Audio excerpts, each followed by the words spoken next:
Hi everyone, this is from SEBI IAS Academy. இன்றைக்கி நம்ம current affairs தான் பார்க்க போகிறோம்.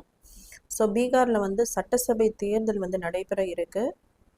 தேர்தல் தேதி வந்து நவம்பர் 15ஆம் தேதி, வாக்கு எண்ணிக்கை வந்து நவம்பர் 14. பீகாரில் இருக்கக்கூடிய மொத்த தொகுதிகள் வந்து 243 சட்டசபை தொகுதிகள் இருக்குது. மக்களவை தொகுதிகள் வந்து 40.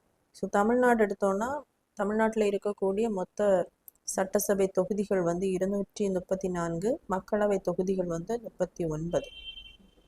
ஸோ இந்த சட்டசபை தேர்தலை வந்து யார் நடத்துவாங்க அப்படின்னா election commission of India.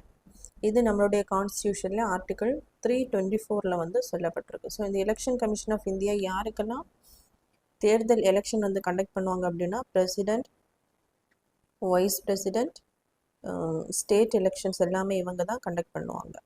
So இந்த எலெக்ஷன் கமிஷன் ஆஃப் இந்தியா வந்து பர்டிகுலர் ஸ்டேட்டில், எந்த ஸ்டேட்டில் வந்து எலெக்ஷன் கண்டக்ட் பண்ணுறாங்களோ அங்கே வந்து ஒரு சீஃப் எலக்டோரல் ஆஃபீஸரை வந்து நியமனம் பண்ணுவாங்க ஸ்டேட்டில் வந்து எலெக்ஷன்ஸை கண்டக்ட் பண்ணுறது.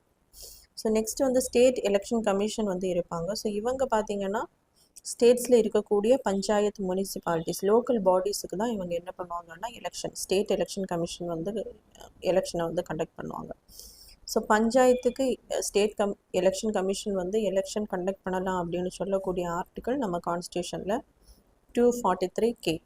ஸோ முனிசிபாலிட்டிஸுக்கு ஸ்டேட் எலெக்ஷன் கமிஷன் வந்து தேர்தல் வந்து கண்டக்ட் பண்ணலாம் அப்படின்னு சொல்லக்கூடிய ஆர்டிக்கல் வந்து 243ZT. ஸோ இந்த ரெண்டு ஆர்டிக்கிளுமே பார்ட் 9 இந்தியன் கான்ஸ்டியூஷனில் வந்து சொல்லப்பட்டிருக்கு.